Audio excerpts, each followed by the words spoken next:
What's up, guys? This is your girl Carol. I am back with another video. Today, guys, I'm doing the video alone because I'm going to be sharing my other testimony. Those who watched my other video, the testimony was about how God helped me as a single mother. And I have said it, guys, that like every now and then I'm going to be doing testimony videos. So in this video, it is going to be only me because the video is about my testimony. Guys, as you can see from the title of the video, it says, the Egyptians whom you see today, you shall see them no more. And before I get into the video, I want to welcome our returning subscribers, those who have been watching our videos.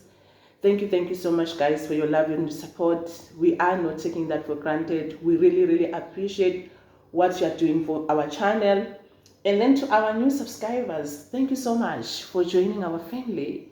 And if you have not subscribed to this channel, what are you waiting for? Please kindly click the subscribe button and turn on the post notification button so that you will be notified when we post another video. So guys, let us get into the video. Guys, I'm going to give you the background of the title.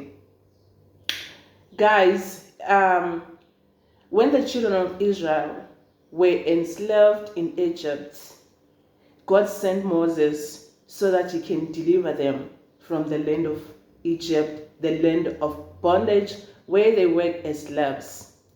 So, like, when they were on their way to the land of Canaan, where they were supposed to settle, they were faced with the Red Sea. When they were faced with the Red Sea, guys, the Egyptian army was pursuing them from behind. Prior to them being pursued by the Egyptian army, Pharaoh had allowed them to go to Canaan because of the plagues that were affecting Egypt. But because like he was stiff-necked, his heart was hardened, then later on he decided that to send the Egyptian army to pursue the children of Israel. So when they were in the wilderness on their way to Canaan, they got into the Red Sea. And then when they got into the Red Sea, the Egyptian army was watching from behind. And then they were complaining to Moses, we are going to perish in the Red Sea. And they were complaining that you should have left us in Egypt. Look at us now. We are miserable. We are faced with the Red Sea. What are we going to do? And then they started fighting with Moses, the one that God sent them to deliver them from Egypt, the land of bondage.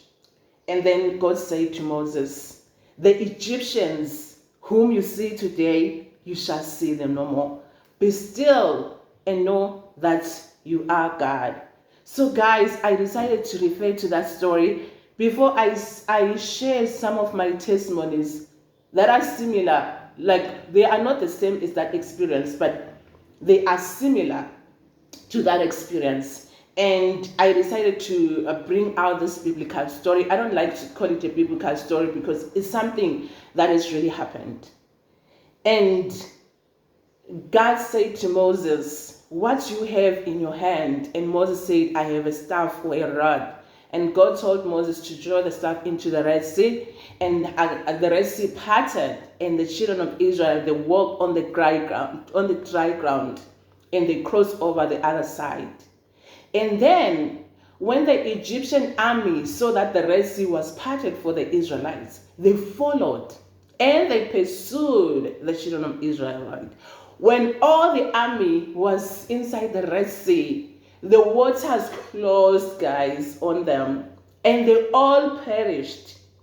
And God has said to them, the Egyptians whom you see today, you shall see them no more. Guys, do you see that God is miraculous? Do you see the sovereignty of God right there? Do you see what God did for them? It seemed far-fetched and far between. They couldn't think that God was going to save them because they were faced with the Red Sea. They were surrounded by the mountains, and the Egyptian army was pursuing them from behind. But God said, "Be still and see the salvation of the Lord. These Egyptians that you see today, you shall see them no more." I want to speak to everyone today. Whatever situation that you are going through, call upon the Lord and be still. Be still and call upon the Lord. I kid you not. You will see the salvation of the Lord. God is faster than the speed of lightning. God knows the end from the beginning. Before you get tomorrow, God is already ahead. Now that I've shared this background story in the Bible, I'm just going to share a few testimonies where I had those kind of experiences where God came through for me when it seemed so far-fetched and far between, when it seemed so impossible. There was this other day, I'm not going to mention the country that I was going to. When I got to the border, guys, this lady who was working there, I gave her my passport, and she was like to me, "There is something that is wrong with your passport." And then "What do you mean that there is something wrong with my passport?" Because I knew that my passport was okay. And then, guys, I was holding a clutch bag. In the clutch bag, I had the money, I had the passport. I had almost everything that was important to me in that clutch bag.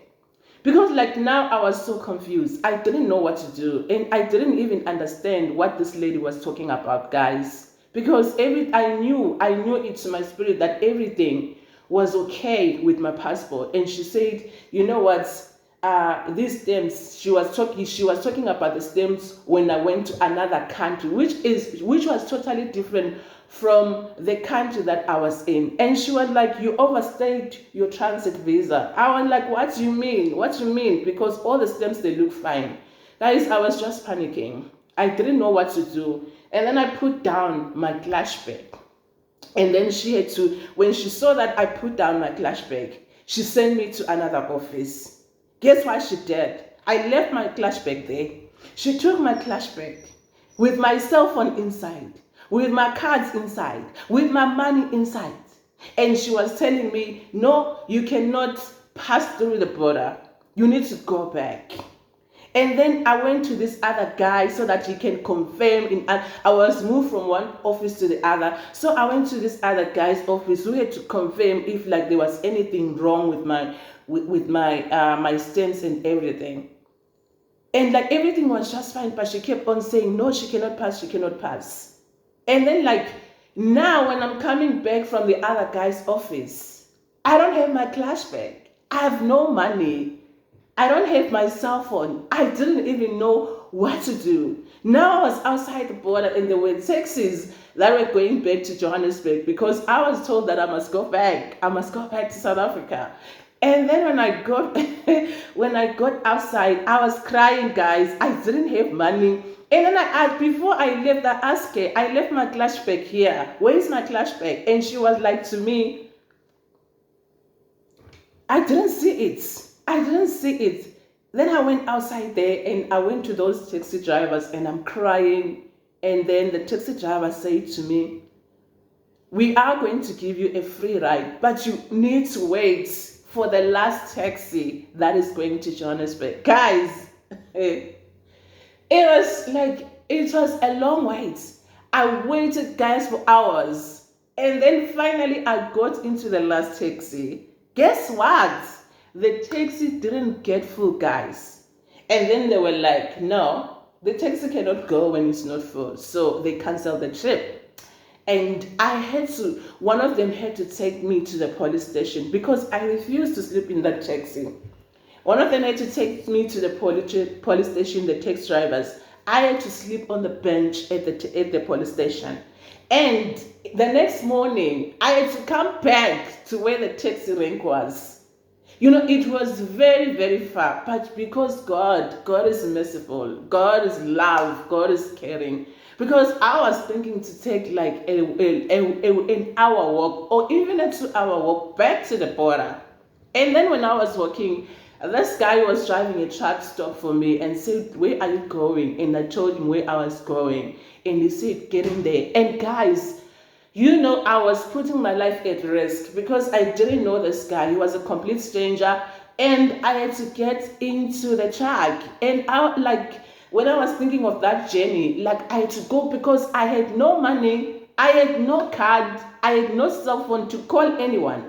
I didn't have anything. I literally didn't have anything. No cell phone, no money, nothing. And that guy gave me a ride back to the border. When I got there, they were like, "Oh my goodness, you slept at the police station, so you're going to get into the first taxi." And those guys, they bought me food. They bought me food because I was so hungry. They bought me food. And then I got into the taxi, the first taxi that was going to Johannesburg. And guys, when I remember the taxis were ending at Chris Han Baragwanath Hospital near that rank. Those who come from those who come from South Africa, they know Chris Baragwanath Hospital. And now I needed to take another taxi to go to my place. I had nothing. The taxi driver, the taxi driver that who gave me a ride from that place had to give me money for the taxi. And God, you see how God can come through for you when you don't know what to do, when you feel like you're between the hard place and the rock. And God came through for me right there. And then the lady who had taken my money, my phone, my passport, my phone, and my glass bag that had my money and my cell phone. Guess what she did? When you are in a WhatsApp group and you change your cell phone number, it will show, you will get the notification that you have so and so has changed a number to this number. So she changed my number and put a number. So Lumi was busy on a phone and she was saying, "Mommy, come and see this. Someone has changed your number to their number." And then when I look at the profile picture, it is the same border official who was saying to me, "There is something wrong with my passport. I have overstayed my transit visa," of which I didn't understand. The same lady who gave me a hard time. And then I sent them a message. Shame on you. Shame on you. Because I see you. You are the one who gave me a hard time. I asked you about my clash bag. You didn't even care. You wanted me to go back. You didn't even care what I was going to use to go back. You are an official doing that to me. I mean, how do you even sleep at night? So guys, when God says, "Be still and see the salvation of the Lord," the Egyptians whom you see today, you shall see them no more. To me, it means in any situation that you go through, just know that God has got your back. Just know that God has you covered. In Psalms 118 verse 6, David says, "The Lord is on my side. I will not fear. What can men do to me?" The Lord is on my side. I cannot fear. What can a man do to me? When you trust in God, He will come through for you in any situation. In any situation, like God says in the Bible, is there anything too hard for the Lord? And He says, "Do not be anxious about anything, but in prayer and supplications with thanksgiving, make your requests be made known to the Lord." And He says, "Call upon me and I will answer." He promised in Isaiah 55 verse 11 that your ways are not my ways, your thoughts are not my thoughts. He says, "As the heaven is higher than the earth, so is my ways higher than your ways."